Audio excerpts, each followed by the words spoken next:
did you happen to see where the missing scholars went? You mean the village keepers? Oh, let me think. When I was eating dinner the other day, I saw one of them by the side of the road, muttering away and eating mushrooms and tree roots. They shouldn't go around eating that kind of stuff. Okay. Did you notice anything else? Anything else? No, I think that's all I have to tell you. Sorry.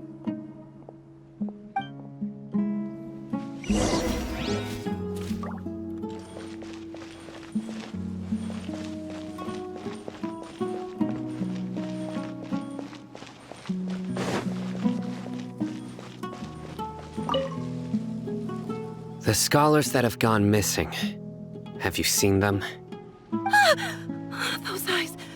Those fierce eyes. You look like a real fighter. Don't change the subject. Right. You were asking about the mad scholars. I think it's been a few days since I last saw them. I usually go to bed pretty early, so I'm not too familiar with what goes on at night. But honestly, I feel quite sympathetic towards them. Even though they act a little strange, they've helped me in the past.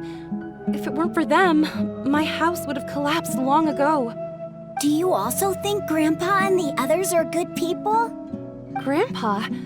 Oh, hello there. It's little Isak. You mean that nice man who looks like your grandpa's long-lost twin, right? He was actually the one who protected my house. I saw it with my own eyes. He happened to be staying near my house that day and was doing something with his hands on the ground. It still feels pretty surreal now that I think back on it. Did someone teach them how to do that? Well, whatever the case, I'll always be thankful to him and whoever taught him to look out for others. I'm pretty sure that if I ever went mad, I wouldn't be able to do anything like that. Gotcha. Thank you. Sir, have you seen my grandpa recently? You know, the one who likes to sit and space out near the village entrance. Oh, well, if it isn't Isak. Oh, your grandpa, huh? It's been a while. The last time I saw him, he was spacing out by the road as usual. I went and asked him if he'd like any of the food I had prepared, despite my wife's protests. Like many people, she's really quite terrified of them. And speaking of my wife, she's still always complaining about how I don't make enough mora. That might explain why she's always mad at me. Oh, thank you. Thank you for taking care of him. It was nothing. You're looking for him, right? Did he go for a walk and get lost? Yeah. That's no good. Well, once you found him, come by my place again and I'll cook a little something for the both of you. I've known you since you were very young, so as far as I'm concerned, you're family. Please feel free to come by anytime. Wow, what a nice guy. Okay, thank you, sir. Huh? Don't say anything for now. Isak, stay here. Let's head over there. Stay quiet as you move. Listen, see if you can make out what they're saying. Have you heard? The mighty Scarlet King, the sovereign of our faith, will soon return to this world. Yes, of course I have. The Scarlet King is the one and only true ruler of this land. I've never believed in any other gods. Still, you say he's coming back, but it sure doesn't feel like life's about to change around here anytime soon. What's your proof? Haven't you noticed? The village has been getting more deranged scholars than ever. Delavar was saying that many people also went insane just before the fall of the Scarlet King's civilization in ancient times. We don't quite know why, but it seems like there's some sort of connection between insanity and the Scarlet King. Isn't it a sign of the Scarlet King's power that all the mad scholars have disappeared? If you ask me, they must have been chosen as the final sacrifice for the Scarlet King's resurrection. Huh. Now that you say it, that does make some sense.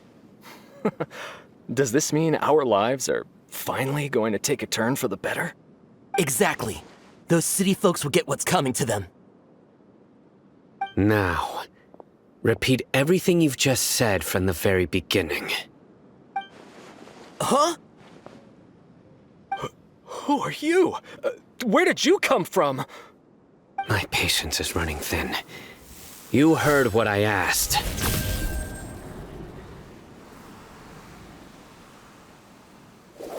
Yeah! Bro, this guy's something else. Just look at his eyes. One wrong move, and he's gonna flay us alive. Let's not get on his bad side, okay? I am no match for this guy. Oh, okay, good sir. What is it you would like to know? Tell me about the Scarlet King's resurrection. Well, I only know a few things from hearsay. I went for a drink the other day and heard others talking about a rumor that the madmen will disappear, and that the Scarlet King will return to this land. I'm not making this up, I swear! Hey, go on. Keep talking. It's true. It's all true, sir. We desert folk have had more than enough of those people at the academia. They keep sending us all their mad scholars and won't let us have a good life. Would you want to live like this if you were in our place? The radicals were even more thrilled than me when they heard the news. We're all praying for the Scarlet King's speedy return. Delavar also said that once the Scarlet King returns to our side, it's only a matter of time before we conquer the land on the other side of the wall. They're all willing to serve under the Scarlet King and fight for a share of the glory. Is that so? Seems like he still wants to know more. Keep talking. Got it. At first, I told myself it was just the drink talking, but then all the mad scholars vanished without a trace, just as the rumors said. Please don't beat me up just for mentioning these rumors. If I'm guilty, then everyone else around here is also guilty. I'm just saying what the others said. The people here really like the Scarlet King, but dislike the Dendro Archon. Where is this radical person you talked about? I haven't run into him over the past few days, so he probably hasn't been around the village. What about you, man? Have you seen him at all? No, not at all. We wouldn't dare lie to you. He's really not here right now. Sounds like you're not too close with the radicals. No, of course not. All we know are their names. I have many ways to stop you from talking, and many others to stop you from sending warning messages. So you'd best just stay home and hope I don't hear of you trying to contact anybody. Don't do anything until I've gotten to the bottom of this. Try something foolish, and even Candace won't be able to protect you. Yes, got it. We'll do just as you say. That scared Paimon half to death. Sino is pretty terrifying. He didn't try to reassure us at all. It's like he's used to hearing that. Oh, Paimon bets lots of people have told him that before. I heard that. Sorry. It's part of being a Matra. The rumor we heard just now seems like a strong lead, but we need to check a few more places. Very well. Isak! I'm here. Where's your grandpa's house? Well, I can take you there. Just follow me.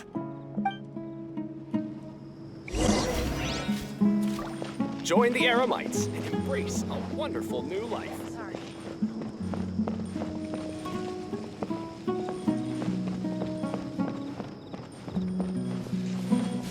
Grandpa? Oh, he likes to be alone.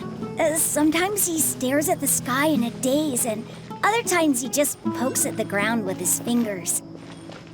Every now and then, he yells out at the top of his lungs, so a lot of people are really scared of him. But he's a good person, really. I know he is. I swear, he's just like my real grandpa.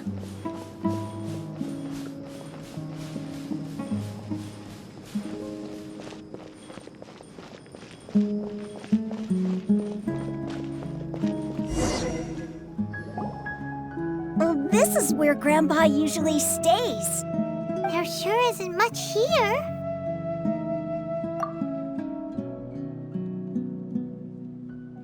No.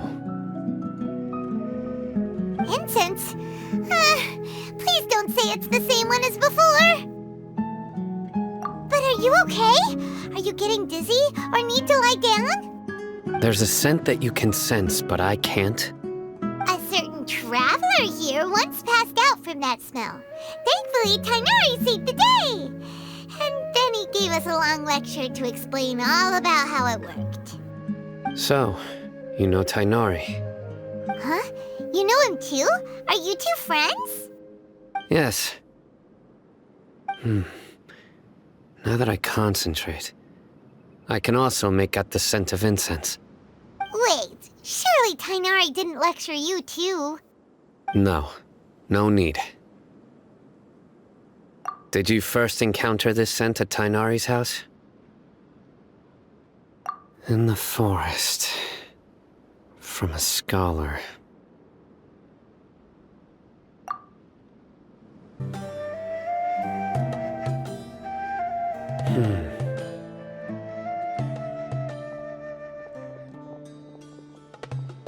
What are you looking for, Sino? Here it is. Take a look right here. Paimon doesn't see anything. Although the traces have been completely buried in the sand, there are footprints here. From the size and shape, they belong to an adult male. This pattern is a common one from this area. Local shoes. This was probably someone from the village. The scent is quite faint, but still extant. But who would come looking for Grandpa? He doesn't have any friends. We'd have to ask whoever lured him away with the incense. Huh? So you can lure someone away with just a scent? Hey! What's wrong with liking good food? Everyone's got something they love in life. Exactly. Most scholars are fond of incense, since the smell supposedly helps them clear their minds and discover new knowledge. Even deep within the clutches of madness, they still yearn for their knowledge-seeking days, and will follow the scent whenever it presents itself. No, Grandpa. So, someone's taking advantage of their weakness? Huh. Still, why would anyone want to abduct all the scholars? Are the rumors really true? Could the disappearance of all the mad scholars have something to do with the radicals? It's highly likely. Please, you have to save my Grandpa. Grandpa's never done anything wrong. Please help him. Sounds like we'd better help get him back. Don't you worry, Isak. We won't let whoever took him get away with it. Let's head to Aru Village and inform Candace and the others about what we learned here. After that, we'll set off to find the scholars.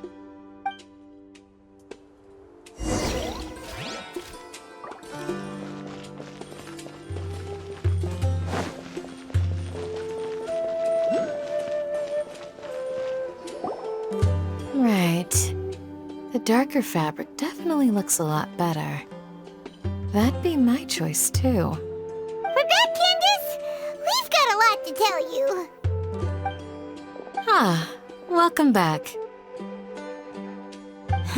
Sounds like everyone's friends already. Oh, Dia's here too! You bet.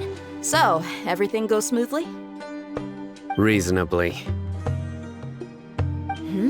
Alhaitham didn't go with you?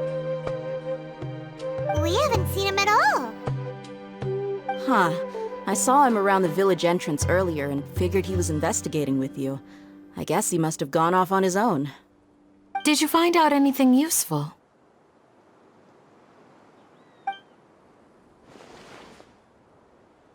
I see. So someone used a kind of incense to lead the exiled scholars away from the village.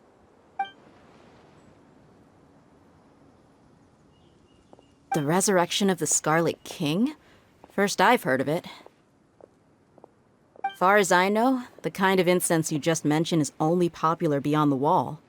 Scholars are fond of it, but as you can see, there aren't many scholars still studying around these parts.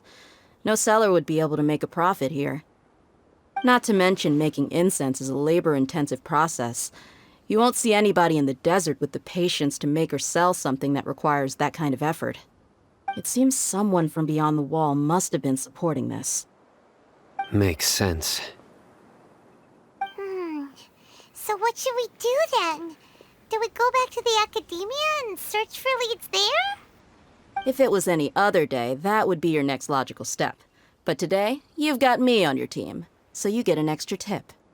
Didn't you say that the villager got his news from the tavern?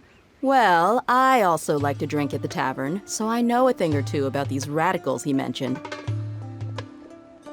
If Paimon remembers correctly, the leader of the radicals is some guy called Delavar. Ah, yeah. Delavar, the scar-riddled bandit, Engur, the wide-eyed butcher, and Jabari, the duck-tailed bearded crook.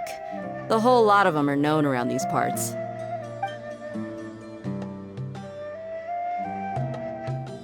These guys have one thing in common, and that's being broke. The rougher life gets, the more they want to believe in the Scarlet King.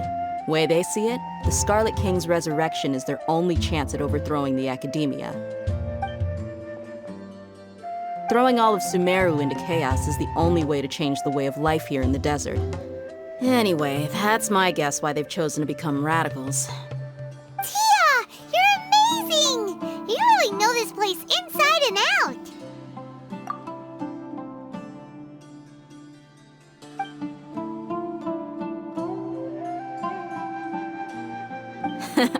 No merc can afford to slack off on gathering intelligence. Every more I've spent in the tavern has been a valuable investment. Let's head out. Now hold on, you're staying right here, Sino. Why? Aru Village is not a big place. Outsiders stand out here like a sore thumb. I'd bet word about you has already gotten out. The desert is unforgiving, so the way of life here is also a lot tougher than on the outside of the wall. You survive on making connections out here. Compared to you, mercs like me are just third-rate amateurs. I've got no actual fighting skills to speak of. But that also makes it a whole lot easier for me to gain the locals' trust. I need to go around and ask some questions, but it'll be difficult if you're with me. Fine. Good, then we've got a plan. The Traveler and Paimon will go to Caravan Rebat with me, and we'll try our best to figure out where the mad scholars have been taken. Sino, you'll have to stay in the village and continue investigating on your own. All right, sounds like a plan.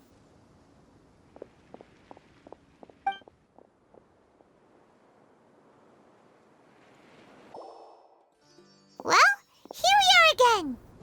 Sounds like you're starting to get familiar with the area. Paimon's amazed every time we see the wall of Samiel. How can a wall this tall even exist? It's almost unreal. I know what you mean. I had the same question every time I walked this way when I was a kid. Also, why is this high wall here? And can a wall really block sandstorms? It was only after I grew up that I realized the wall of Samiel isn't just there to keep out the sandstorms. It serves a more important purpose, keeping out people like us. Sumeru is run by wise and mighty sages. To them, us desert dwellers are nothing but tools that can be used and discarded at their whim. We're cheap labor, like livestock, but easier to control. Nothing more. Even if a child from the desert got the chance to obtain an Akasha terminal, almost all their requests for knowledge would be denied. The academia believes we're underserving. Geniuses like Sataria are 1 in a million. The other children never get a single chance to try and rewrite their fate, even though the academia knows very well that we're humans, just as they are. That's terrible. I've would tear down this wall with my own hands if I could. Hey, Dia. You're not thinking about doing anything scary, are you? No, not at all. This place just gets me thinking, that's all. Besides, we're here to procure information, aren't we? Yep, we gotta catch those... Shh.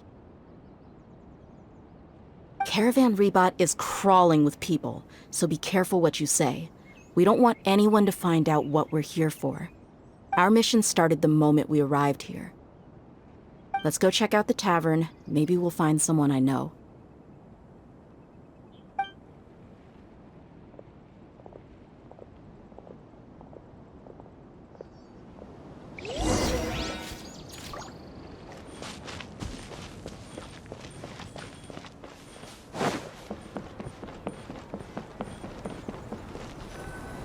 Just our luck. None of them are here today. You mean, you don't see anyone you know? Dia, is that you? What a coincidence. You here for a drink too? Zaki.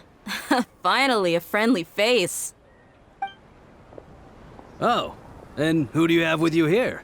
Guests from another land? Hello, hello. I'm Zaki.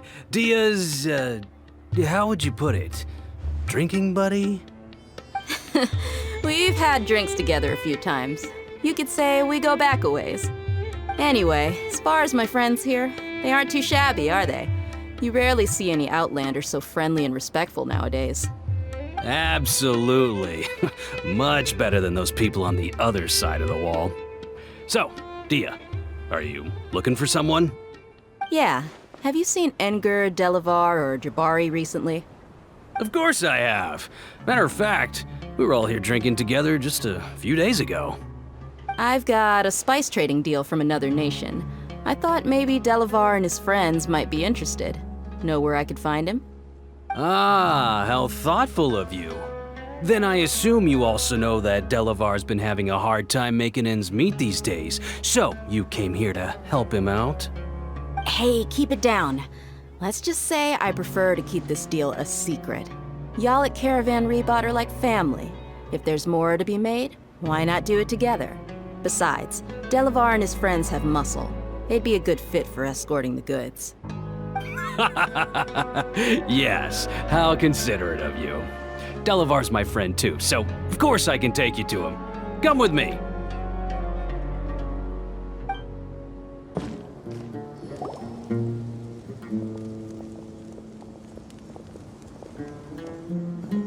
Are we there yet?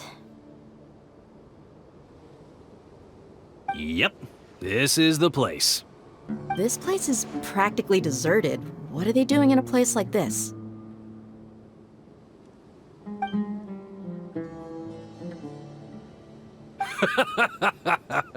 Why don't you take a guess? Go on, a wild stab in the dark.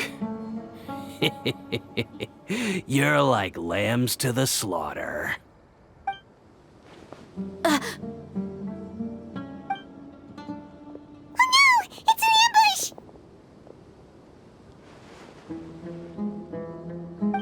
What's this all about, Zaki? Come on, Dia. You really think we didn't hear about what you said back in Aru village? The boys have kept a close eye on you from the moment you set foot there. Not only do I know that you're looking for Delavar, I also know that you've teamed up with people from the academia to look for the missing scholars. So, you've been watching us from the very beginning? Uh-oh. Paimon knew leaving Sino behind was a mistake! And you left the strongest one in the village, didn't you? Who do you think you are? You really thought we'd fall for your little business deal nonsense? So you and Delavar have been partners all along.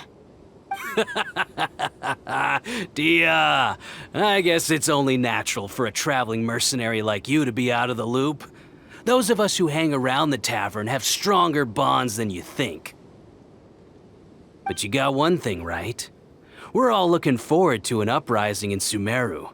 There's nothing more we'd like to see than the desert folk overthrowing the academia. If that's the case, then I'm sure Delavar wouldn't miss a second of it.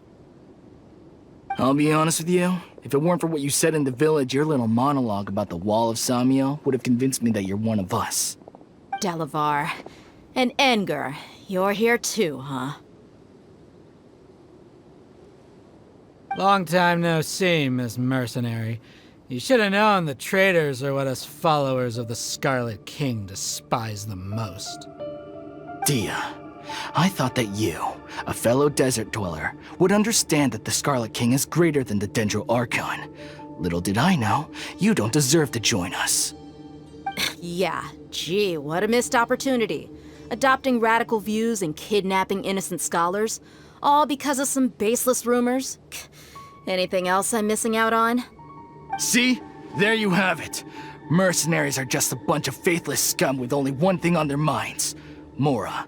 Pathetic. You're all like a pack of street rats. You're not wrong. Mercenaries are driven by Mora, and my faith lies with whoever's paying me. As long as there's a profit to be made, anyone can become my friend. Enough talking! Get him! Just as I expected. Let's teach him a lesson, traveler.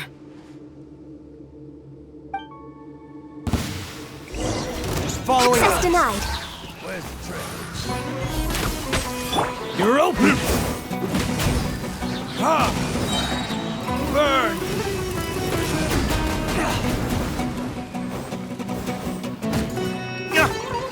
Eat! Ha!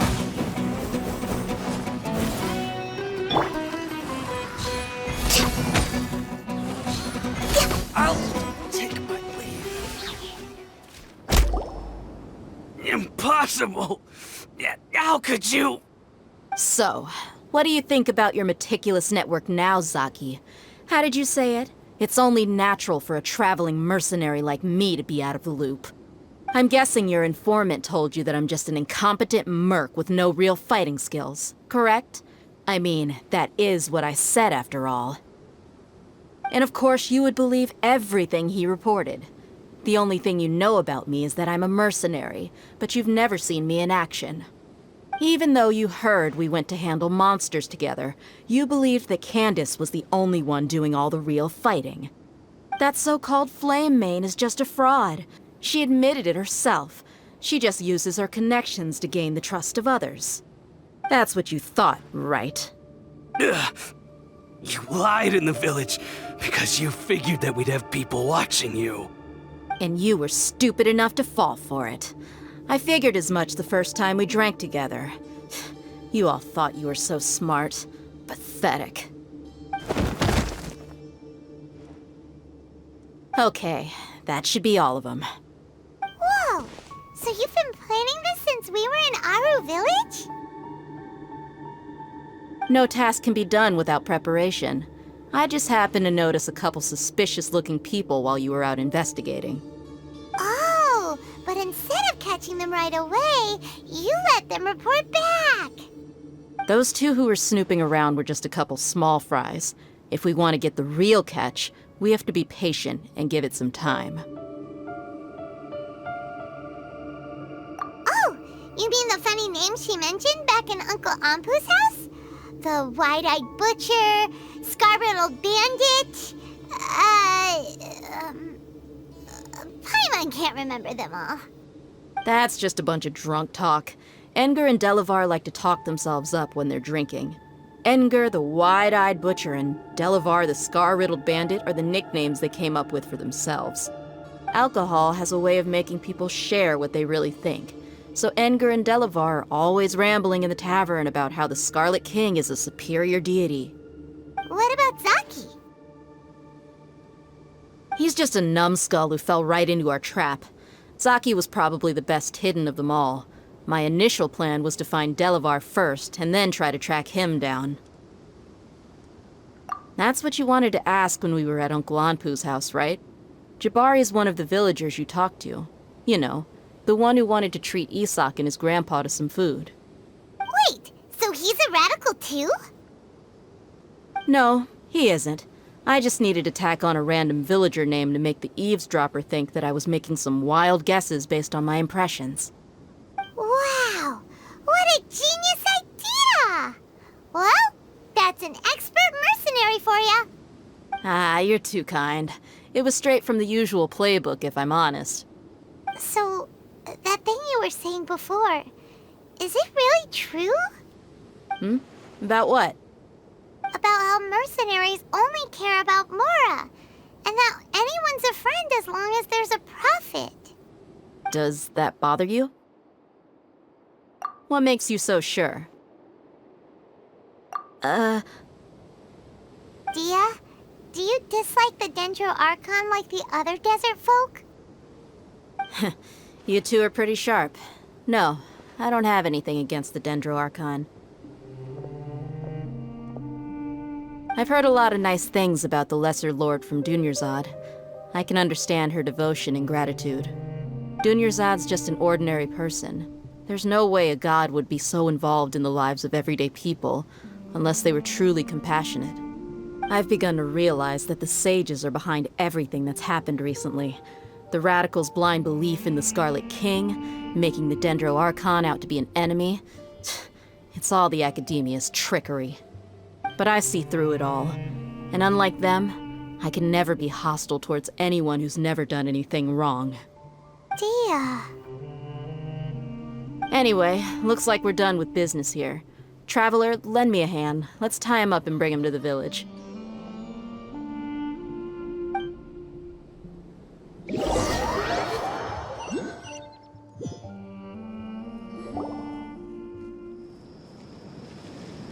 This should be all of them. I'll let you take it from here. All right. I'll be in touch. Until then, please stand by. Candace, do you need any help? Candace will be okay on her own. I trust her, so you can too. She's been guarding Aru village for quite some time now. If anyone is qualified to question the offenders, it's her. While I'm questioning them, why don't you pass some time by exploring the area? I'll meet you back here tomorrow morning, Traveler. As for these idiots, let's just hope they live to see another day. Hey, Dia! Right on time. We'll know any moment now. Paimon's been wondering. You seem to know Candace pretty well. Have you been friends for a long time? We've known each other for some time now. She's a pretty interesting person. Even though she's an extremely strong warrior, she never misuses her powers against others. Oh, Paimon knows what you mean. Like a lot of martial artists say, never take the fight outside the ring. Yep, I guess you can put it that way. It takes strong convictions to be as dedicated as she is, and shoulder that kind of responsibility. Us mercs, on the other hand, we pretty much live from one day to the next. Well, Paimon thinks you're great too. Really? Thanks for that.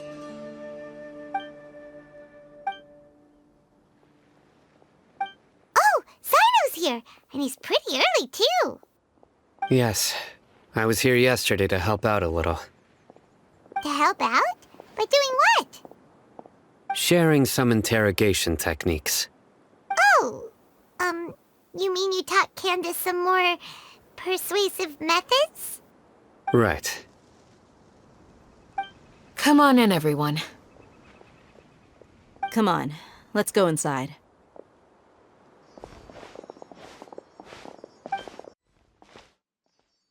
Candace, where? Whoa, you look furious. Do I? Huh. What gave it away?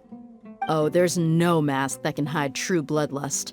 Cover up your eyes, and it'll still show itself at the corners of your mouth. Perhaps I need to work on my composure. Still, it's perfectly understandable why I'm angry.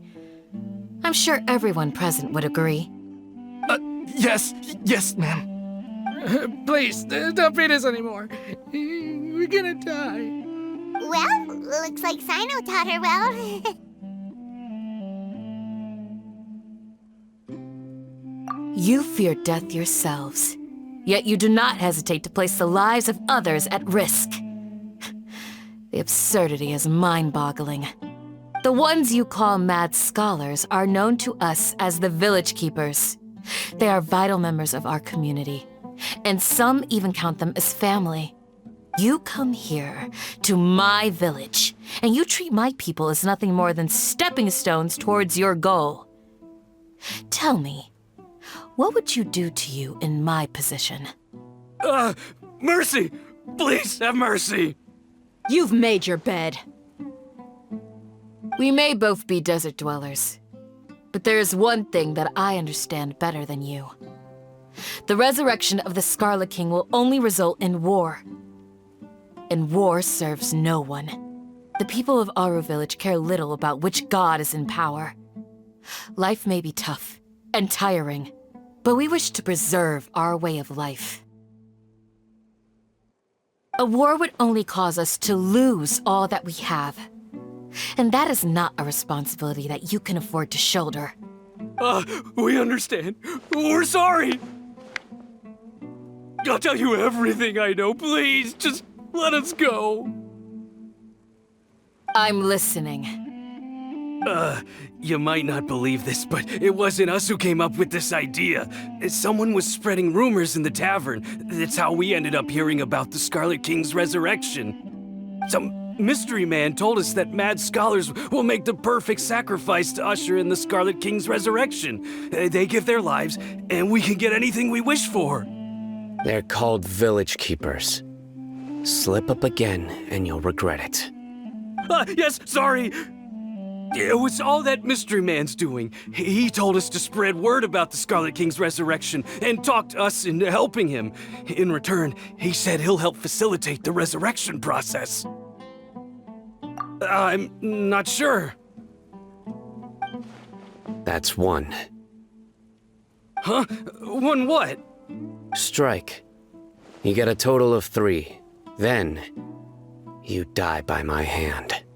Wait, I'm telling the truth. We don't know anything. It was all him. 2. He got us to lure them out of their houses in the night with some kind of incense. We take them to a junction outside the village. Then the mystery guy takes them from there.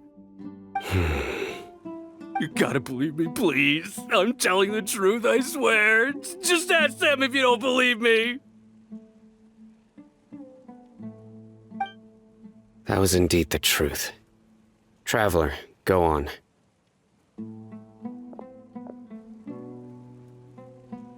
You have to believe me. If I knew that, I would have told you his name right away. I'm not risking another beating to keep his secrets. No way. That guy, he wears a cloak, and he's always careful to cover his face. He calls himself the Scarlet King's envoy. I believe I may know what's going on. Uncle Anpu? What do you mean?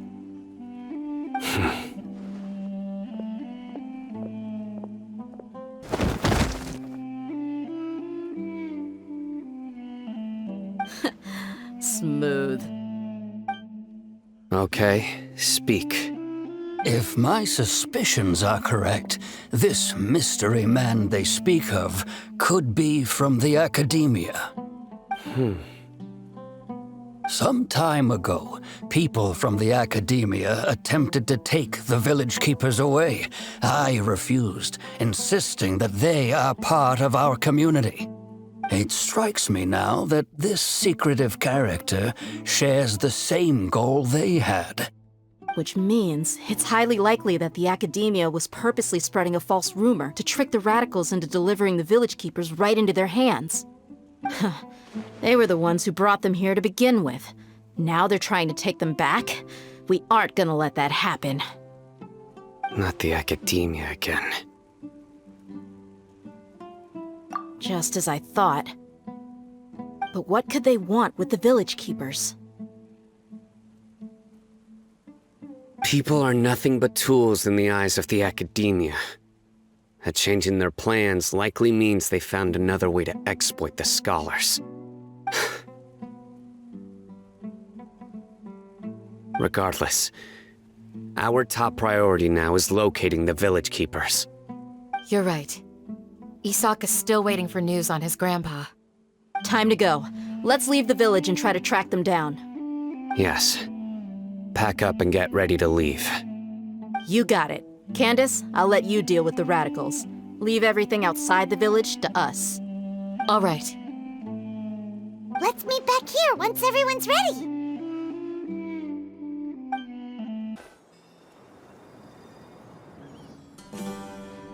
Let's get some food in us and then we'll... Whoa! Where did you come from? Well, as you can see, I am merely sitting here and reviewing what we have deduced thus far. You were gone for ages, and now you're suddenly sitting here musing to yourself?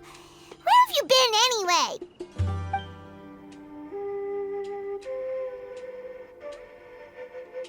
Hey, what's with the silence? You never think things through before asking questions. I'm giving you some time to make up for that. Paimon's so mad! Paimon's gonna give you an ugly nickname!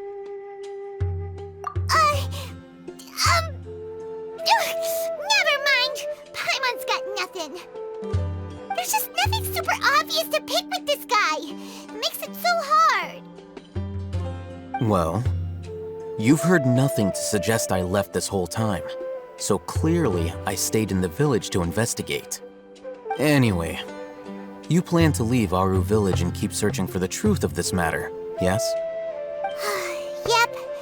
We're not gonna find out anything more by staying here, so we thought that we might as well take the search elsewhere. Enough with the silent treatment! No. I'm just surprised that you decided to team up with him. Al-Haytham, you haven't helped us out at all ever since we arrived at Aru village. Bold of you to question our choices. Yeah, you're all talk! While you were investigating, I had my own work to do, which I've now finished. Really? Paimon doesn't believe you. To be honest, we aren't really a team, so I have no obligation to inform you of my whereabouts. Not to mention that going separate ways allowed me to find some important information that you all had missed. Huh? Right here in the village? Correct. What did you learn? I'm going to take you to someone. But before that, you need to understand where she's coming from. What does that mean? How do you think the residents of Aru village feel about what we're doing? In other words, do you truly believe every single word the villagers tell us? You mean some of them lied to us? Hiding the truth does not necessarily equate to lying. Again, these people have their reasons. Remember what Candace said? Most people in Aru village don't necessarily care which deity is in charge of Sumeru. That's because whether the Scarlet King or the Dendro Archon has power is of little significance to them. By contrast, the perils of their daily lives are ever-present concerns. They won't simply share everything they know with you without good reason. That's why you believed there was no further information to be found in this village. Glad you're following along. Among those you have talked to, there's someone who was consciously keeping you out of the loop. In fact, she's been observing your every move since you arrived. The reason being, to someone who only wants to live their life in peace, any external factors introduce unpredictability into the equation. Those eyes. Those fierce eyes. You look like a real fighter. Don't change the subject. It's quite obvious that she's intimidated by Sino's authority and strength. Right. You were asking about the mad scholars. She corrected herself mid-sentence because she's aware that there are Scarlet King fanatics in the village. If she sounds too friendly towards the village keepers, she could easily make herself the radicals' next target. I think it's been a few days since I last saw them. I usually go to bed pretty early, so I'm not too familiar with what goes on at night. Remember? She made a point of denying her involvement in anything that occurs at night. But honestly, I feel quite sympathetic towards them. Even though they act a little strange, they've helped me in the past. If it weren't for them, my house would have collapsed long ago. After speaking to the village chief, it became clear that the village keepers had protected Aru village at night. In other words, the young miss was very much awake during that time. Then why would she lie? By getting involved with an outsider, she risks drawing unwanted attention to herself. As for why she might be so wary about all this, maybe you should ask her. I'll pass on this one. You said that she is afraid of me. If so, it's best if I stay out of this. We're on it! Miss Shawnee, as we discussed earlier, I've brought someone with me. Mr. Alhaitham, I'm aware of where you stand, but how can I make sure that your friends think the same as you? Huh? What do you mean? We need to clarify our stance or something? Go ahead and talk to her. You'll get the answers you want. Go on. Earn her trust. Is it really that simple? May I call you Traveler? Hi, Traveler. I want to ask you something. Do you think the resurrection of the Scarlet King can truly change Sumeru for the better? Why's that? That's very similar to what Miss Candace says. I know you two are friends. That's why I'm willing to talk to you, even though I do have some reservations. Before, I wouldn't even have the courage to ask something like this. Traveler, do you believe our lives will get better?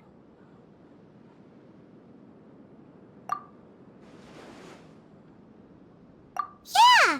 We came here from another nation, so it isn't wrong of you to be weary.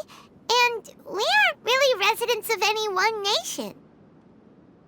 But even so, we've met lots of people from different places, and we've always fought for what we believed in. We have friends in Sumeru, and we want to help them. That's why we decided to stay here for a while.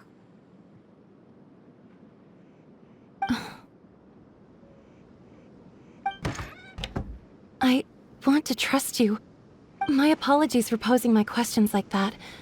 To be honest, I didn't expect you to come back for more information.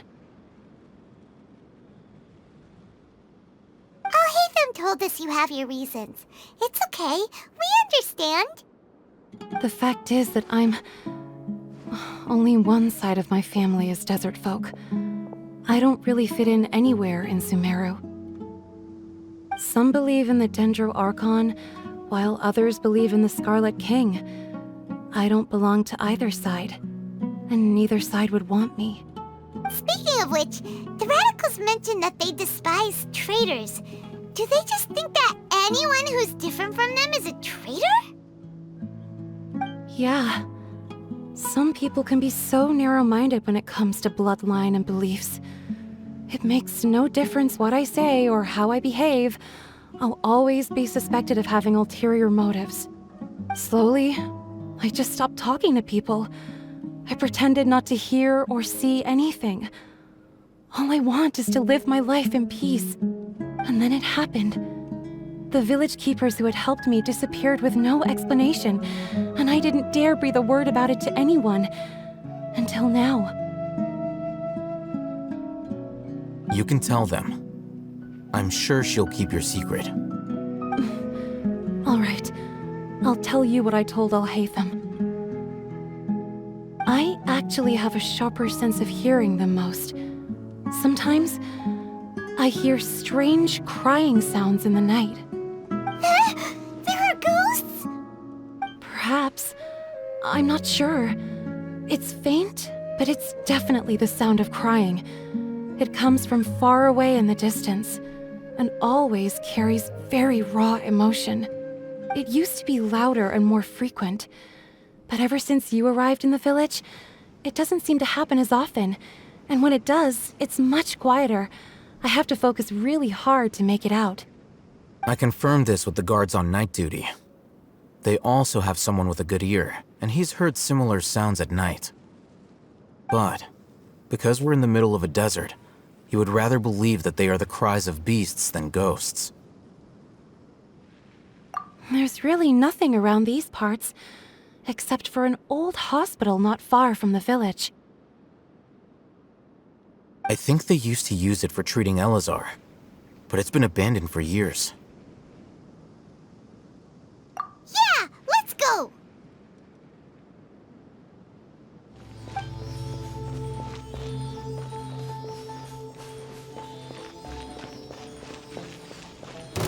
Sounds good to me.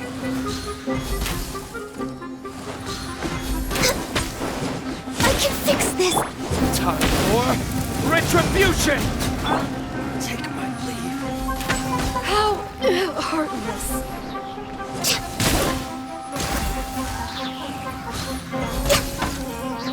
Take that! I'll take my leave.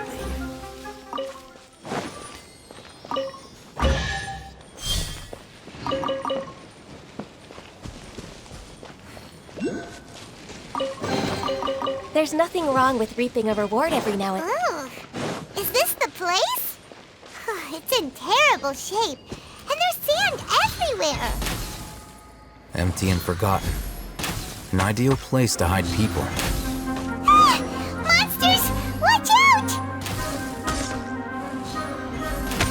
Born of ice and frost.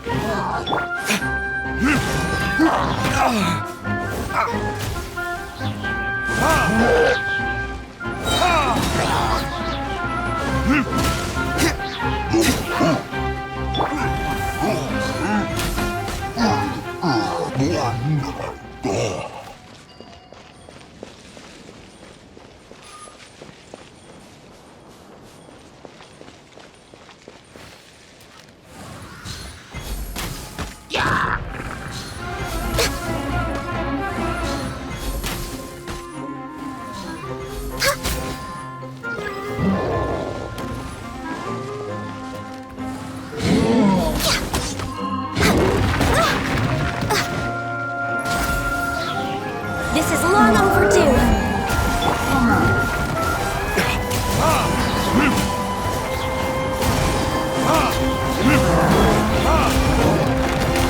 Verdict is...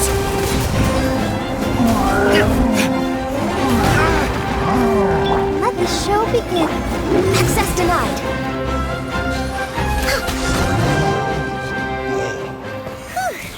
They were easier to deal with than Paimon had expected. Super strong bandits? Or monsters taller than buildings dropping out of the sky? Or, something like that. He looks super serious. We gotta stay on our A game too. This is the one.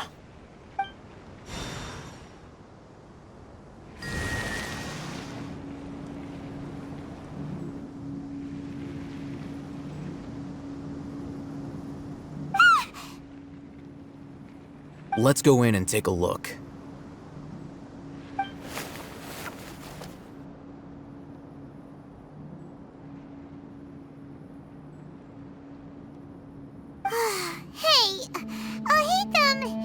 We haven't found Squat. Are you sure we aren't wasting our time here? Patience. Shawnee says she only hears the crying at night. We have time to burn. Until then, I'm taking a break. And just like that, he sits down. Wait, he even brought a book to read? What are you reading? Let Paimon see! Okay, sure.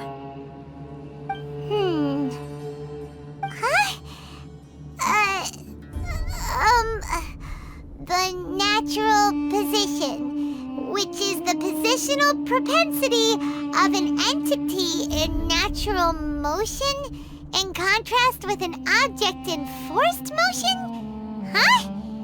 When free from external influences, every entity displays the tendency to follow its natural trajectory? So, you got that? Oh, Paimon gives up. You keep reading your book. See ya!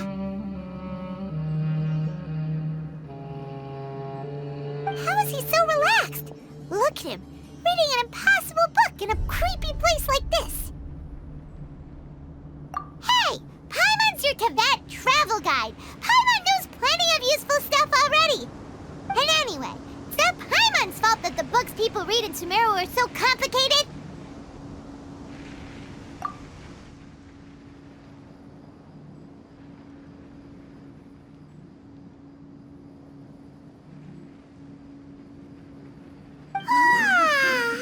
Paimon's getting so sleepy. Huh? What was that sound? There it is. It's coming from that direction. Is the sound coming from here? Huh. Paimon's not seeing anything. It's from below. But there's no way we can get down there. Something is off about the interior here.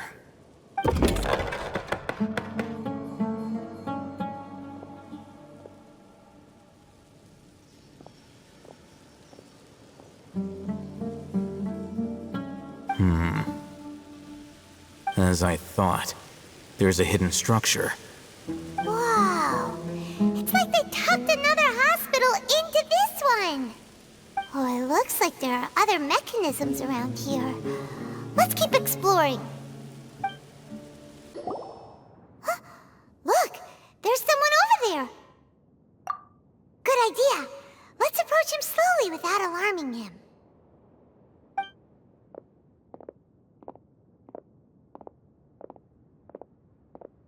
Wait.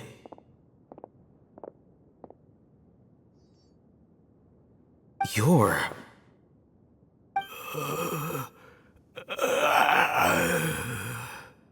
He can't speak, and his eyes are unfocused. But he looks too young to be anyone's grandfather. Also, why is he the only one here? Didn't expect to see him here. You know him? He's Razak, a senior of mine at the academia. He's a scholar too? Is he the kind that holes up in a forest and mumbles stuff about training? No. And that's the problem. Razak was never involved in any of those things. He never trained in the forest, let alone reach Satyavada life. Leaving that question aside for the moment, him being here alone means that we might be too late. Looks like they've already taken everyone away. For whatever reason, they left Razak here. Perhaps they simply didn't have time to come back for him. There are drag marks on the ground. They're clearer by the doorway. Someone was forcefully drawing a cart that was loaded with something heavy. Loaded with people? That is one possibility. It looks like they were in a hurry, as if they were afraid of being caught. In their haste, they failed to notice Razak hiding in a corner. The symptoms are identical. Looks like we found living proof. Huh? Why do you say that? Allow me to jog your memory. Recall your time at Port Ormos. Don't you think his symptoms look familiar?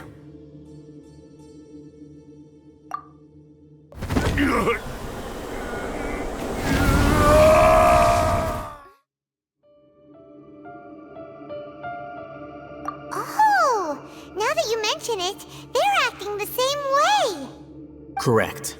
The academia is behind all of this. It isn't difficult to deduce their rationale. First, the Academia spread a false rumor of the Scarlet King's resurrection, emphasizing the role of the village keepers, the mad scholars who were exiled to Aru Village. These rumors were all the persuasion that the radicals needed, and those based in Aru Village leapt into action. Unbeknownst to them, of course, through rounding up the scholars, they were actually helping the Academia. As well as being able to exploit the radicals for their own ends, this scheme has one further advantage to the Academia. All the risks and responsibilities are offloaded onto the Scarlet King's followers. Life for the desert dwellers has been brutal ever since the Scarlet King's death all those years ago. Beneath the surface, feelings of desperation are widespread. Many would give everything they have for the prospect of something better. Anyone looking to exploit that for their own ends simply needs to make a few empty promises. Even if complications arise, people will see that those involved are all followers of the Scarlet King and look for no further explanation than differences of belief. A deep-seated mistrust of the desert and everyone in it by the rest of Sumeru will make sure of that. The notion of an Academia plot wouldn't even cross their minds. It may seem like a simple strategy, but it is able to work wonders under Sumeru's current circumstances. Oh, that makes a lot of sense. It's in line with the village chief's theory, too. But there's still one very important question. Wasn't it the Academia that brought the scholars to Aru Village in the first place? Why does it want them back now? Throughout this process, one thing has changed. The scholars' identity. First, they were scholars. Then, they became lunatics. After that, they were exiles. And finally, they become missing persons. An exile is still patently a living, breathing human being. But when someone becomes a missing person, that is brought into question. If you can't find someone, you have no way of knowing what exactly happened to them. That makes missing people an ideal resource. Resource? For what exactly? One possibility is that the information in their brains could be extracted into knowledge capsules. Extracted?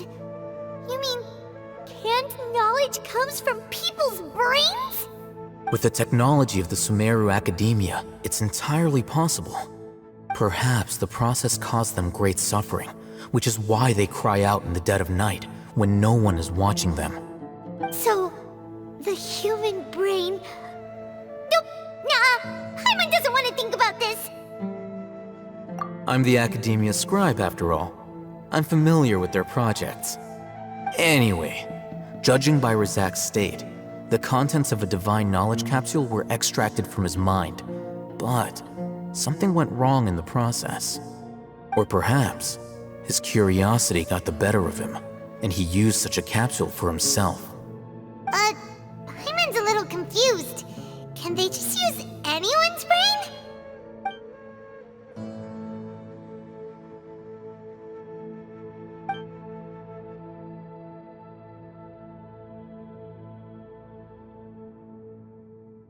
The look on your face tells me you've realized the answer. That's right.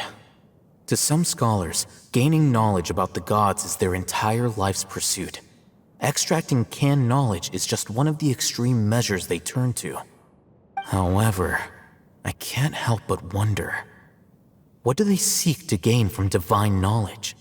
The Academia is going out of their way to look for forbidden knowledge, but what is their ultimate goal? I've spent quite some time trying to analyze the contents of the divine knowledge capsule, but to no avail. It seems like my way of thinking is too different from theirs. You mean you're not even slightly interested in getting your hands on this forbidden stuff? All scholars seek to expand the horizons of knowledge, but I'm not particularly interested in gods, so I don't share their degree of zealotry. Extracting information from people as if they were lifeless objects? If this is the direction of academic progress, then the Academia may as well shut its doors. Sounds like you're really against all this. Of course. The Academia's actions run contrary to their rules. Whether it be academics or knowledge, everything has its boundaries. If those lines are crossed, the rules and order that govern everything in the world will be destroyed. This matter needs to be corrected, just like fixing a typo in a book. Wait, didn't you step in to help because you felt sympathy for those poor people? Not to be callous, but no. My criteria are a little more restrictive than that. There is no shortage of suffering in Sumeru, and the same can be said for the rest of Teyvat as well. What do you plan to do about that? Save every last person? Probably not. Paimon's not sure. You can say that. Simply put, I don't blindly place my faith into strength or heroism. I do what I want. The divine knowledge capsule is something I want to investigate in full. That doesn't mean I'm willing to take action for the sake of a few strangers.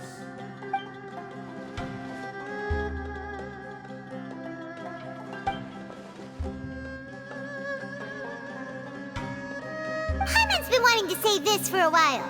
There are a lot of bad guys in the academia, but you're not one of them. You're their weirdo. You're probably right. Though I must say, I quite enjoy this feeling of being the odd one out. Uniqueness is also an asset, is it not? Wow, that's a great way to think about it. Paimon's really impressed. If only Miss Shani had a similar mindset, her life would definitely be a lot easier. I'm just a more likable person than her in general. There's nothing more to it than that.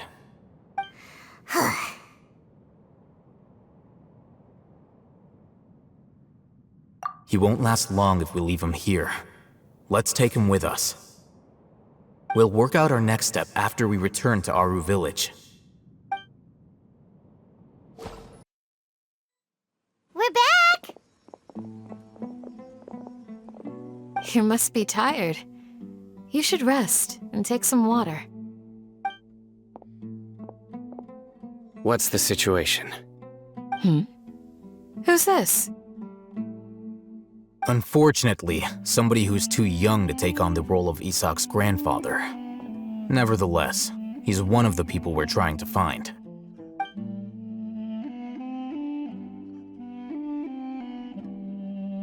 So, at one point in time, the abandoned Elazar Hospital served as the academia's site for extracting divine cant knowledge.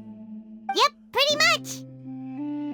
Their plan must have been implemented at some point before we arrived at Aru Village, since divine cant knowledge has been in circulation for a while now. Yet, they fled once we were headed to the village, almost as if they knew we were on their trail. Why is that? Yeah, why is that? We may have a mole in our midst. One of us could be secretly revealing our whereabouts to the academia. Huh? Are our friendships that shallow? Looks like none of you have realized wherein lies the issue. Sino, you're the reason why they can predict our movements. Wait, what's that supposed to mean? Choose your next words very carefully. It is simply a logical inference. I have my reasons. So what you're saying is, Sino's the mole. Interesting. And here I thought you were the most suspicious one, Al-Haytham, since you were always acting alone. I know. You have a point, but I realized something as we were returning from the hospital. Sino isn't like any of us. What are you trying to say? Do you still remember who you are, General Mahamatra? As a Matra, you are no doubt privy to certain kinds of information. Before you can take action against someone, you are required to have all the facts available, including the less than savory details. Simply put, the academia has traditionally allowed you access to a wealth of sensitive information. Knowing their modus operandi, wouldn't you expect them to take precautions against you? If you want to raise a vicious wolf, you need to make sure that you can avoid its bite. The academia is monitoring me? It's not that simple. The academia has eyes all over Sumeru, but they have a special protocol for dealing with you. Every so often comes a Nyagarbaha Day. On this day, the academia enters new information into the Akasha through knowledge capsules. I remember seeing a thick notebook next to the control panel once. Its contents were all about the General Mahamatra, his activities throughout the day, preferred methods of enacting judgment, everything. You're saying that the academia entered my information into the Akasha too? But what's the point in doing that? My actions aren't important enough to be added into the Akasha. The Akasha is capable of computation. The Akasha's algorithms are entirely capable of predicting your movements using the data entered. When you would depart, the route you would follow, your destination. It knew all of this. It predicted my every move. The academia has been watching you longer than you think.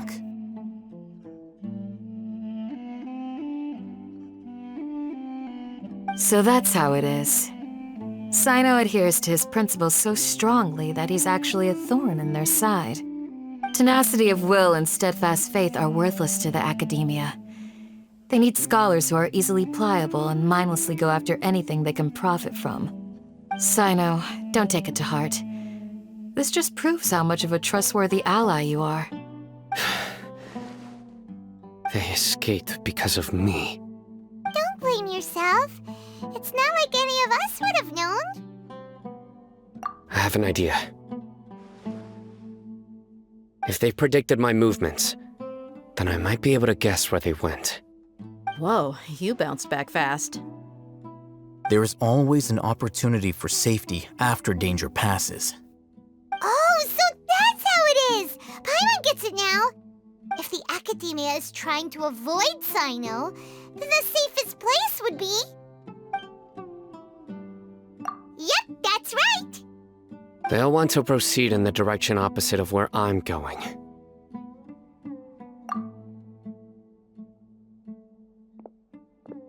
I must go. There's also something I want to investigate. Let's go, guys! After him! Please, wait! I want to go too! You want to go too? If so, you have to promise you'll stay safe. I want to find Grandpa. I promise I'll be careful and not cause any trouble. Everyone, I leave him in your hands. Yay! Let's go! Remember to pack some food with you! Paimon feels like we're missing someone, though. So, where do we go from here? Yes. After leaving the village, we should head straight toward the desert.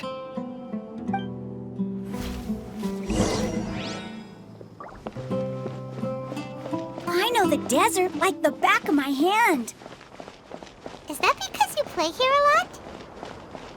Yep. One time, Grandpa almost got lost in the desert, but I was the one who brought him back.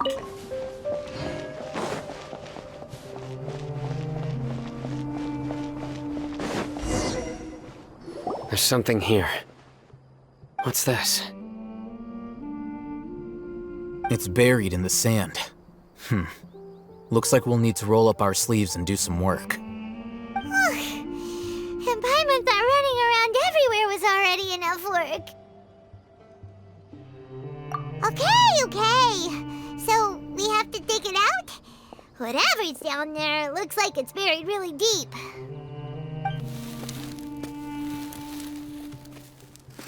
These are likely fragments of an academia-developed device, something akin to a headset. Looks like there were more than one village keeper. They must have been escorted this way because there are device fragments scattered around here. Let's split up and search the area. Chances are that we'll find other things nearby.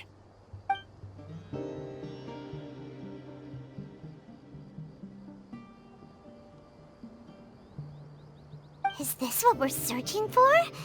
It looks kind of scary. This is definitely a device used to extract divine knowledge. How did it end up buried in the sand? That can't have been part of the plan. They must have been attacked along the way. Wait, what? Grandpa, I hope you're okay. Don't worry, your grandpa's gonna be fine. Razak didn't display any signs of starvation or dehydration, which means that they left fairly recently. We should be able to catch up. One more thing. Given that the device had been entirely covered by sand, I believe the attack must have happened prior to the sandstorm. Let's keep going. They can't have gone far.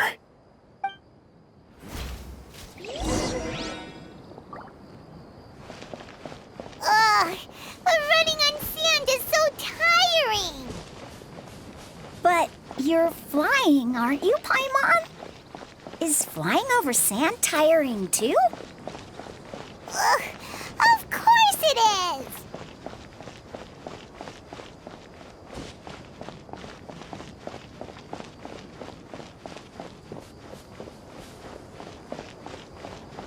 Voices, over there. It sounds like an argument. Whoa, you have really good ears. Don't get any closer. They'll notice us. Dia's talking with the Eremites? Very interesting.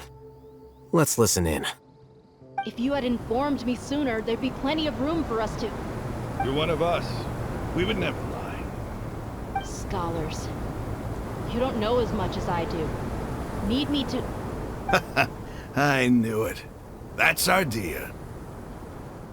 Dia? Why would you?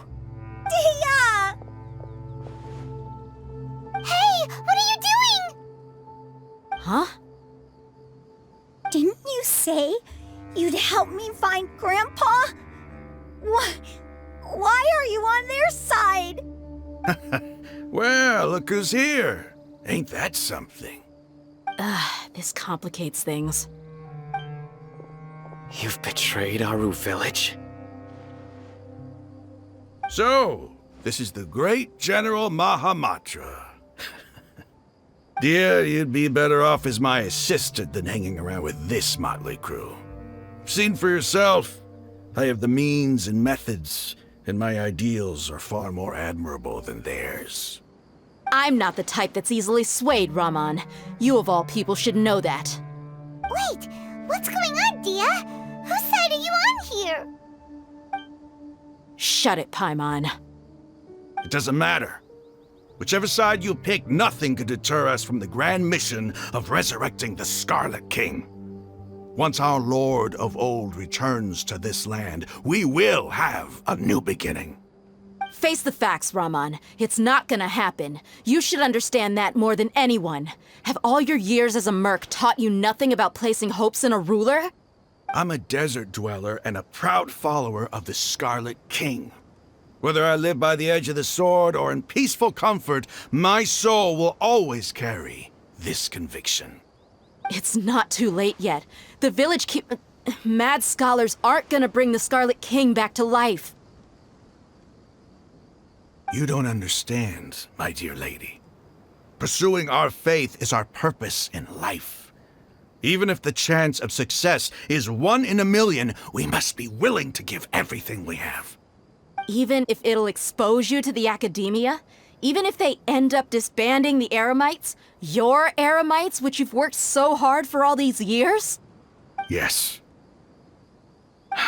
We've waited a long time for this day to come. The sun and the moon no longer shine here. All you see now is cracks in this desiccated land. But fate has finally dealt me a hand to play against the academia.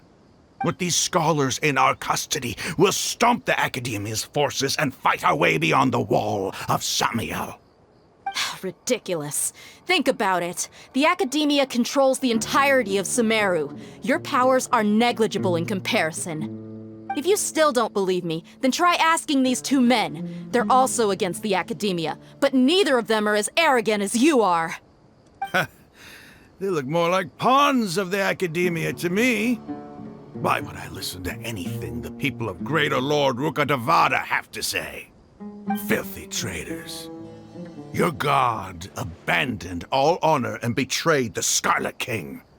We desert dwellers will never trust the likes of you. It's impossible to communicate with someone so hostile. Perhaps we should. Do you really believe that by kidnapping the scholars, you'll be able to negotiate with the academia? These people have no value as bargaining chips, but I could be persuaded to take their place as your next hostage. These scholars were exiled from the academia. I, on the other hand, am their current scribe, and will be a much greater asset to you.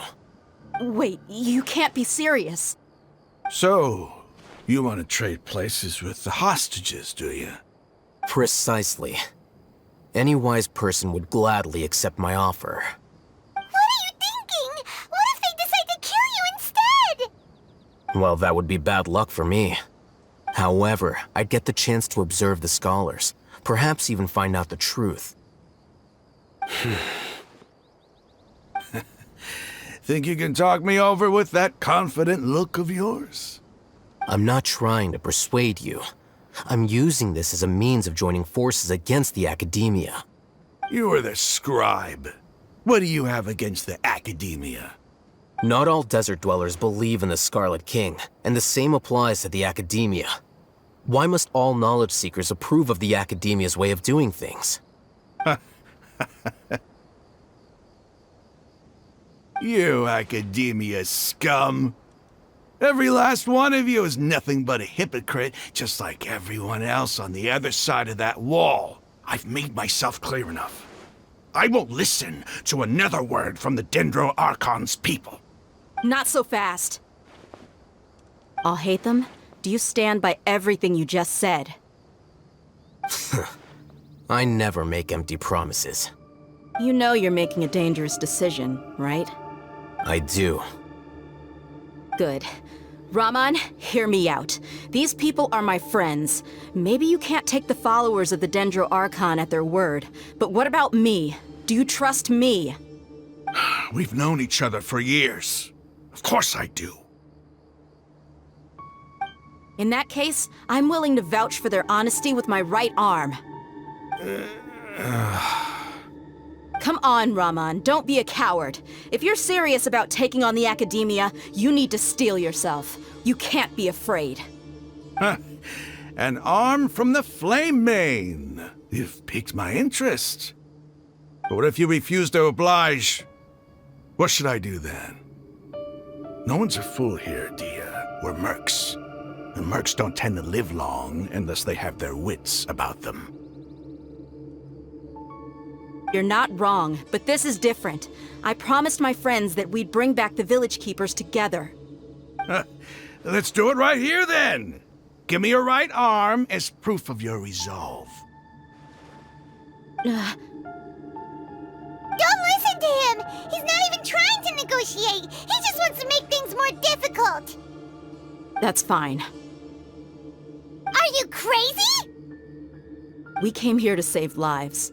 One arm for that many people is still a pretty good deal, if you ask me. Raman, I'm holding up my end of the deal here. You'd better not let me down. Sure. Go ahead and cut off her right arm.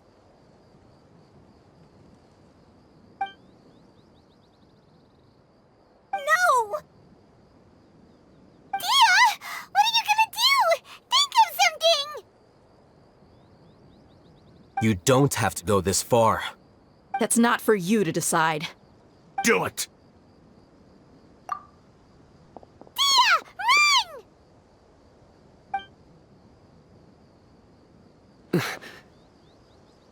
Run!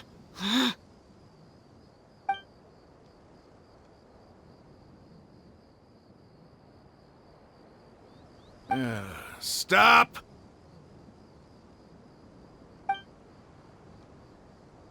What's wrong? Can't do it? Flame Mane, you and I are both desert folk. Cutting off your arm is no different than cutting off my own fingers. Where's the sense in cutting my own kin to pieces? You've shown me that you're serious. Go on now, take your friends and leave. Meet me in the desert at noon tomorrow.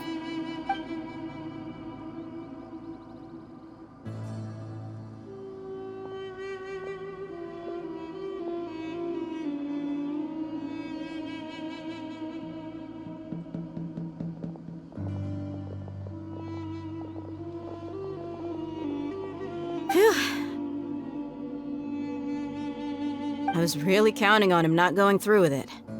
Dia! That was crazy! Have you all lost your minds? What if he'd actually cut your arm off?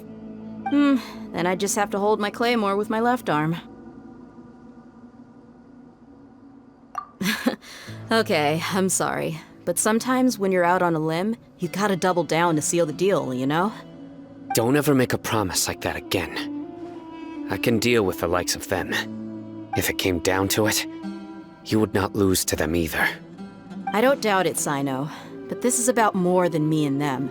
There's a lot more where they came from. Even if we got rid of one bunch of radicals, there are others out there. Wiping them out would do more harm than good. As you wish. I'm sorry, Dia. I should have stayed put and listened. I should have trusted you. It's okay. I promised you I'd help find your grandpa, so I'll do whatever it takes. Whatever it takes? You just might be scholar material. Huh? Are you serious? The Eremites once said that I was a lunatic. Perhaps a little madness is essential to be successful in research. Why does it feel like he's using his praise for me as an excuse to brag about himself? Okay, let's get moving. We should head back to the village and rest up. Today was just a trial run. Noon tomorrow is gonna be the hard part.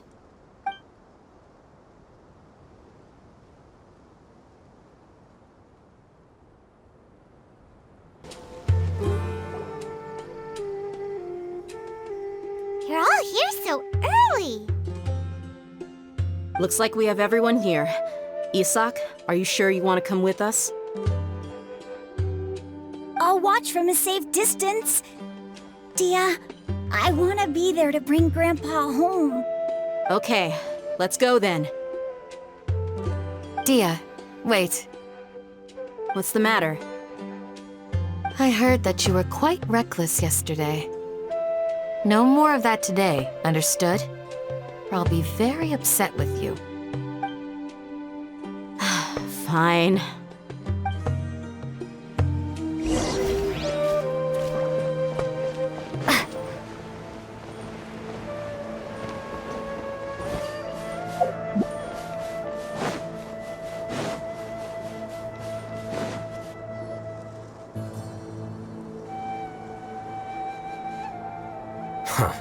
They got here before us.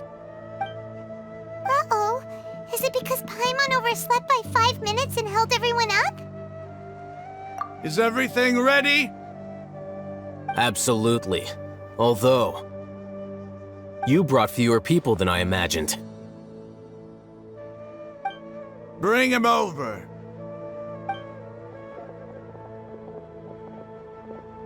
Grandpa! Why is there only one of them? Rahman, I've always thought of you as a man of his word. What's this about? It's a one-for-one exchange. Sounds fair, don't you think? And let me put it this way. Agreeing to any kind of deal with the Dendro Archon's people is already a huge compromise on my part. Don't you think you've asked enough?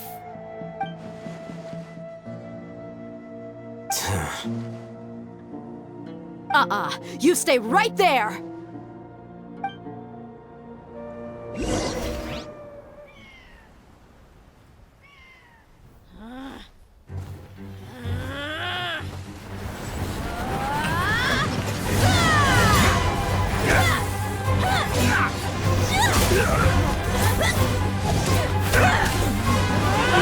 Playmate! What do you think you're doing? Grandpa! Don't you see this blade here? You coward! Why are your hands shaking? Wait a second! It's a earthquake!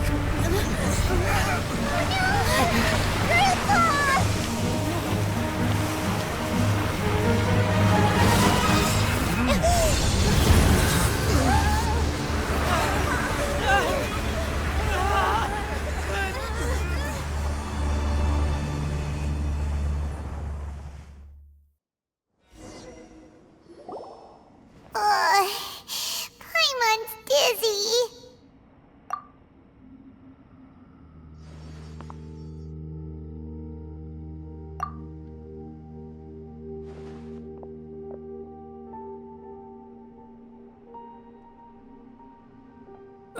This day's going just great.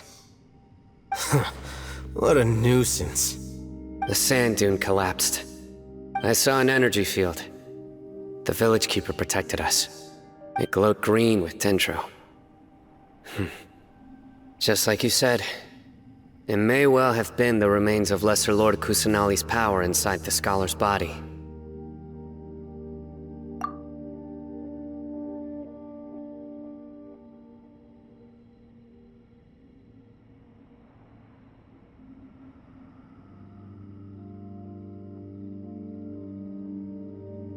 The Dendro Archon. The present one. Grandpa? Grandpa?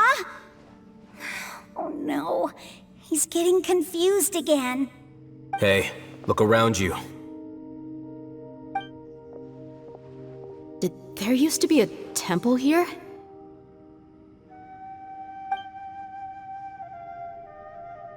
It seems that when the sand dune collapsed, it exposed these underground structures.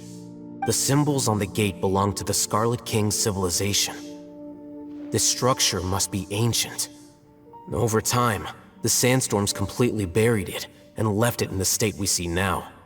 It could have been an underground palace in the distant past. Oh, a miracle. Praise the Scarlet King! What's he doing here? And his men too? They must have fallen down here with us. Pretty lucky if you ask me. Most of them seem in really bad shape. Except for him. He got off lightly. Mind your head. No, this isn't the time for conflict. Our exalted lord has shown us the way to his sacred palace. He's not actually gonna go in there, is he? As it happens, I want to take a look inside too. What are you doing? Don't you think it's curious?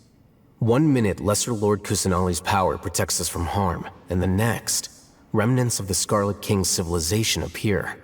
2 major deities are vying to showcase their power to us. It would be a shame not to witness them both. Paimon thought you weren't interested in gods. Indeed. In my view, gods are just a higher form of living being, or creature, you could say. New discoveries are always worth investigating. Whether they have anything to do with gods is neither here nor there. Raman, what are you gonna do about your men? I'll just let them lay here. The Scarlet King will take care of his people. Right now, I'm going inside.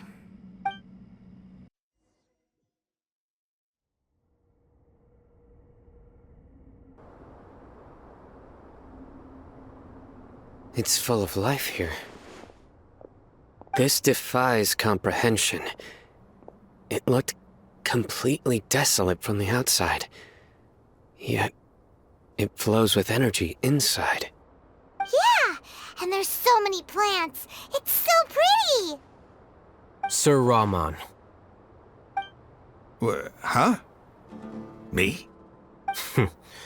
Do you see another Raman here? Are you mocking me? What do you mean, sir? Interpret it however you want, but there's something I'd like to draw your attention to. While this structure is clearly left over from the Scarlet King's civilization, the energy that flows in here is that of the Dendro Archon. Whatever you say. It's not like I have a vision. There's nothing to be angry about. Think of this as an academic journey. It does seem kinda strange. If that's true, then we might have to explore this whole area to find an explanation.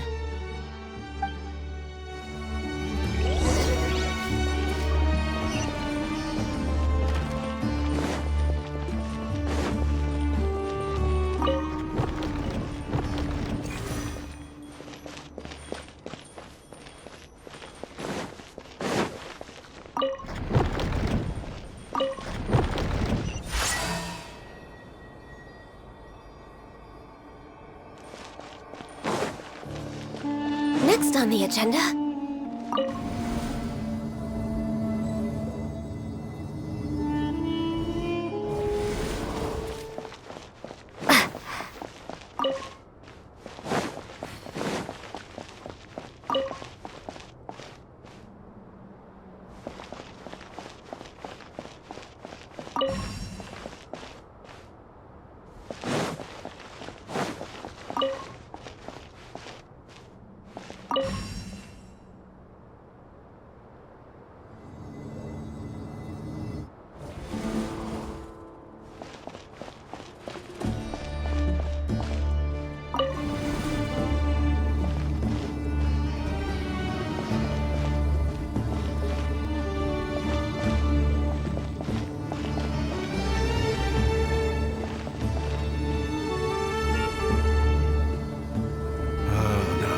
It's a sight to see.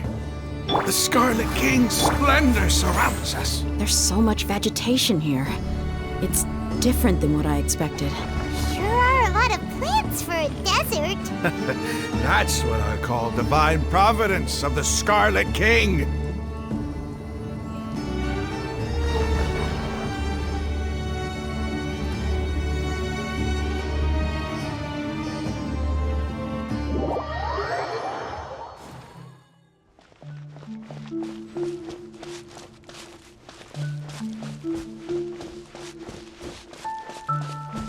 It's getting brighter! Oh, it looks so beautiful!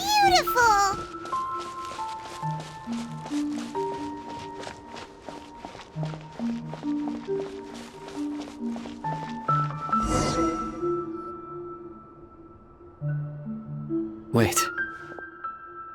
What's that?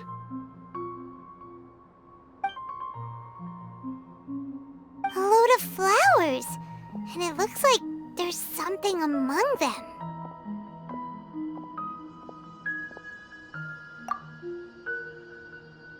Oh, these are Scarlet King runes. They left something behind. Yes. It's an elegy written in an ancient script. What does it say? Here lies our faithful priest Kasala.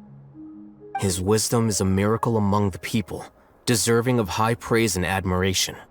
You can read ancient Scarlet King script? Of course. Every student needs to master at least 20 languages before they graduate. He's not serious, right? There's still something off about this place. The elemental energy here is too concentrated. The scent of life. Is it trying to tell us something? Is this it? Analyzing.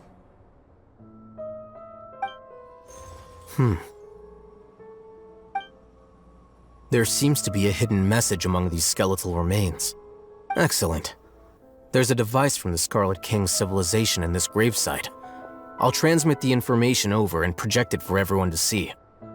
Isn't sharing knowledge against the Academia's rules? Yes. However, under the circumstances, I'd prefer you to see this for yourself. You'll understand after watching it.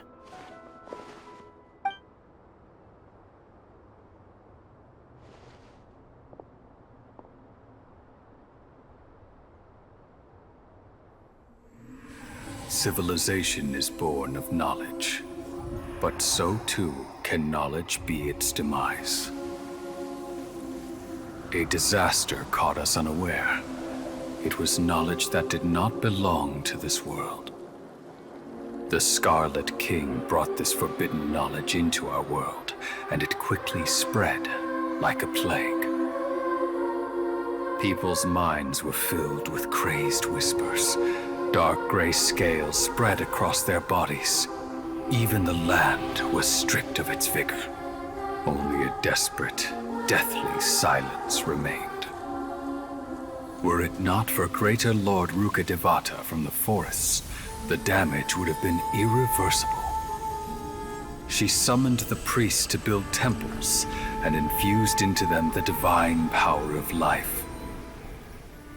The disaster was miraculously tempered, and the embers of our civilization were preserved in Aru village. Alas, the miracle could not last. As long as forbidden knowledge continued to exist, it would forever blight this world. In the end, the proud king of the desert, my eternal lord, chose to sacrifice himself. I have spent my whole life since guarding one of these many temples. But now, my duty is coming to an end. As I close my eyes for the final time, the sight of that noble deity will appear in my vision once more. In helping the Scarlet King to eradicate forbidden knowledge, she exhausted her strength, and her form became that of a small child. How strange. Now that I think of her, I no longer have any fear of death, for I sense that the spirit of life will abide with me during my eternal sleep. Children of the desert, cling no longer to past grievances, but hold tight to the memory of this act of benevolence. What was that? The priest's memories. No, impossible. Greater Lord Rukkhadevata. So the former Dendro Archon and the Scarlet King were never enemies at all. But this doesn't make any sense. The Dendro Archon's followers, they're clearly... Was that the former Dendro Archon? She became so tiny in the end.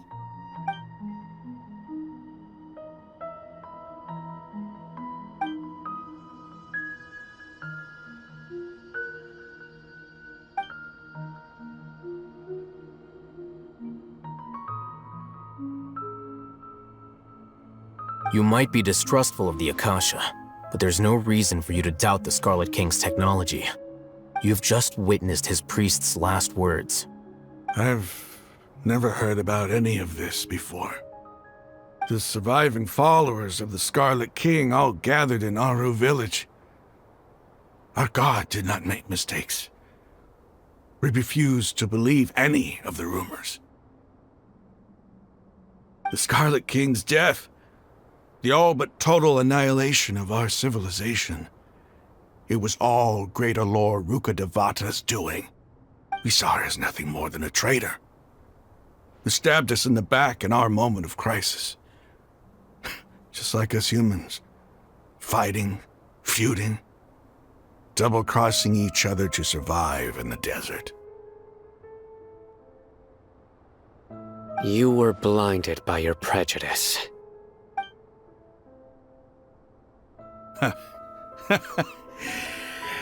If I hadn't seen this for myself, if I hadn't witnessed his last words with my own eyes, ears, and heart, how could I ever begin to accept this? The truth is so far from what I've always known. Am I really supposed to believe that after all these years, all this time seeking revenge, suddenly now my enemy is my savior? Raman, that's enough. Give it a rest. You're starting to make a fool of yourself. Dia, tell me, my Aramites and I, what are we even fighting for?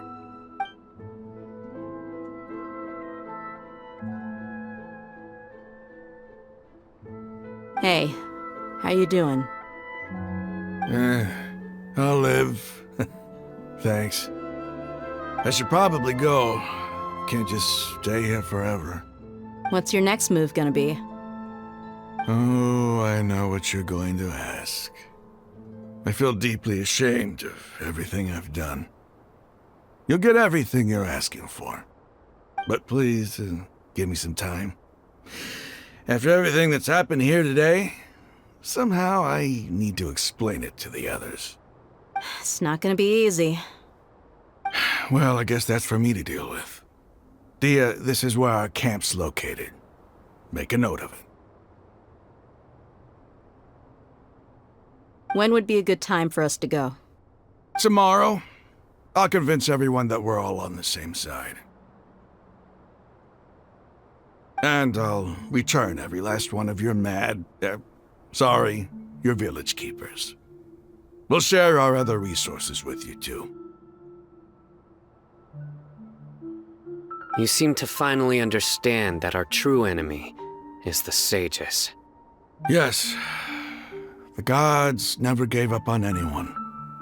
It's the people responsible for all this that need to face the consequences of their actions. That must have been rough, but he seems to have figured things out now. Ramon's no fool. Being the leader of your own faction in the desert is no easy feat. It's too bad he was held back by his belief in the Scarlet King. But now that that's changed, I guess we have a few more people on our side. The outcome, at least, is favorable. We should get going too. Let's head back, have a proper meal, and a nice, long sleep. We'll need all our energy tomorrow.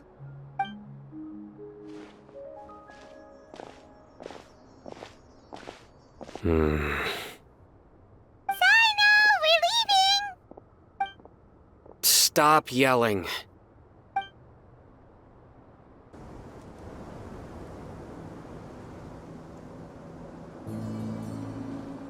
Ramon, we're here. Everything's been arranged. Someone will bring the village keepers back to Aru village shortly. I guess all I can say now is, thanks for agreeing to help. Don't mention it. I think we can both agree you went to hell and back for it. But we share a common cause now. From here on out, we're allies. Where are the perpetrators? I'll bring you to them. Follow me.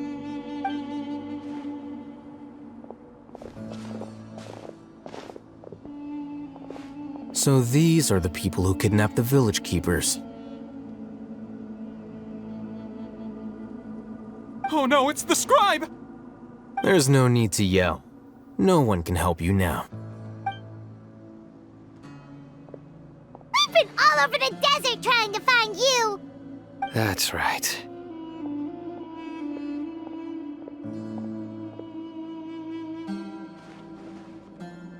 General Mahamatra? No, no! Make it quick, please! Swift and painless! Whoa. The moment they set eyes on Sino, they turned pale like they've seen a ghost! You should have known that I would be coming for you. Wait, we were just following orders! You know what I'm talking about, right? There's no way we could have done all this by ourselves! No, not Sino! He's gonna tear us limb from limb! I could do worse. Please have mercy! Start talking. Otherwise, I'll have to resort to other methods. So, your superiors have kept you quite busy recently. Why? What are they trying to accomplish? They wanted to extract canned knowledge. Don't play dumb. You know what I'm really asking. They extract divine canned knowledge. Then what? I really don't know how to explain it. Well, you better start talking or you'll be sorry! You don't want to make things any more difficult for yourself, do ya?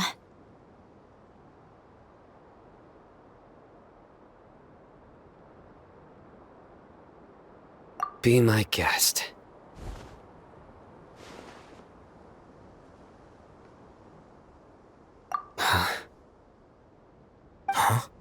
Uh-huh.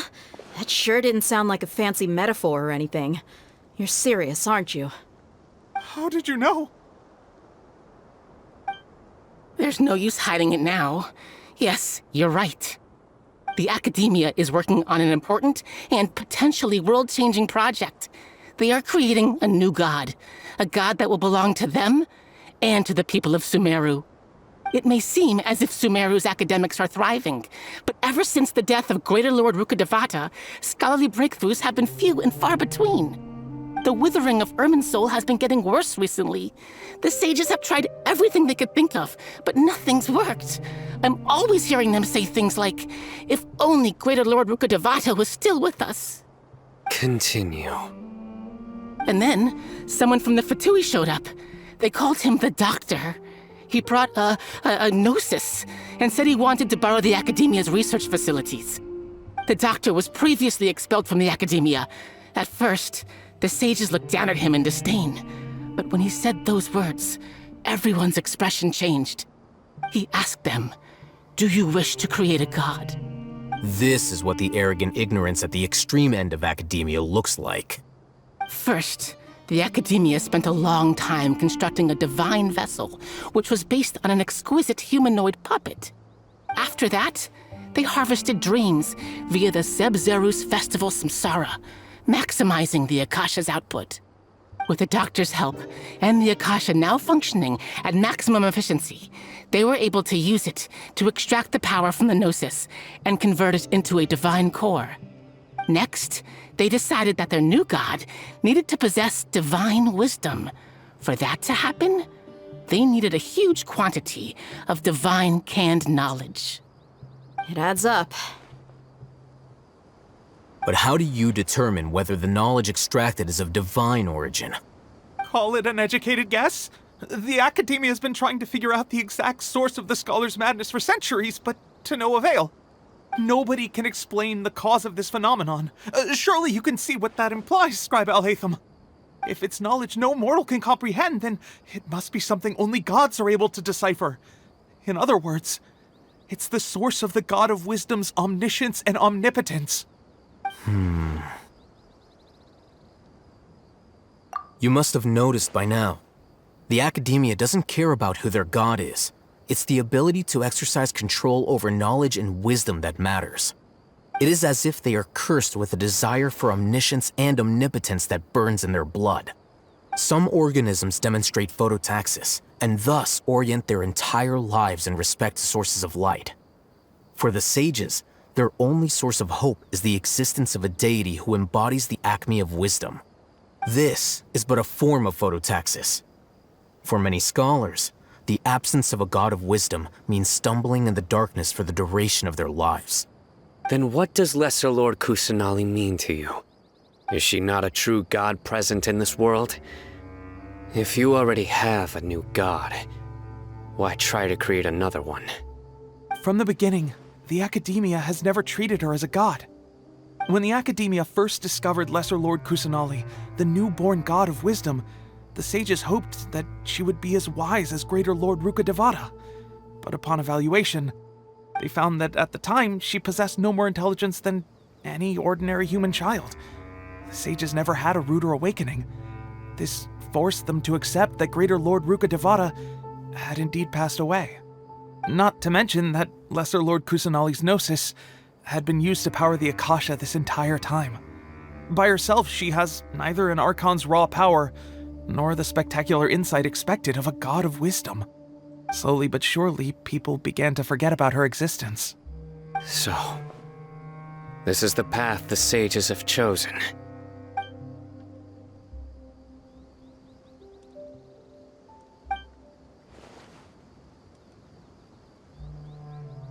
All right, let's try to keep our cool. If everyone's in a bad mood, then let's change up our scenery. Raman, give me a few men to help us escort the village keepers back to the village. And these two scholars, they're coming too. Sure, as you wish. The village keepers you found have all been returned to their homes, and each one has a dedicated caregiver to look after them. The two new scholars are being kept under close supervision, too. Really great work, everyone. The atmosphere is so heavy.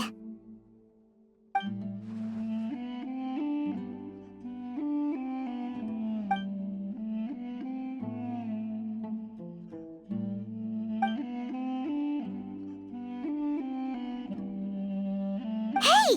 Say something! Stop spacing out! Come on, is there nothing left to talk about?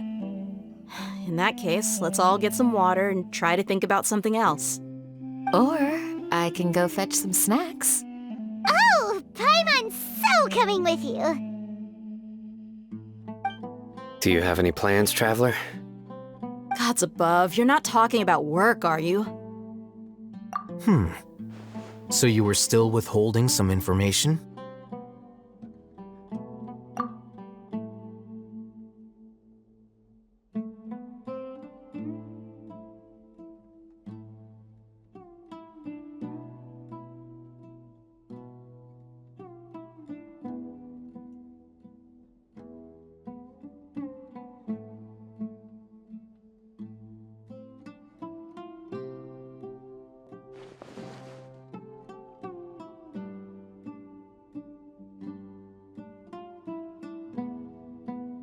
Even though we lived through all of this firsthand, it still feels super surreal to hear you talk about it again. What a whirlwind of a story. I felt like I was holding my breath the whole time. It seems like there'll be more issues to face in the days ahead than I'd anticipated. Still, now's a good time to make our next move. Now that Ramon's joined us, we'll be an even stronger team. It's time to make a plan. Indeed. These events are a flagrant transgression of the rules in every sense. We cannot allow it to continue. So, everyone, are we on the same page? Crush the sages and rescue our god. That is our ultimate goal. Well, let's brainstorm a little more about what other resources we can draw on. The next time we gather here, we must have a solid plan. Yep, it'll work out for sure.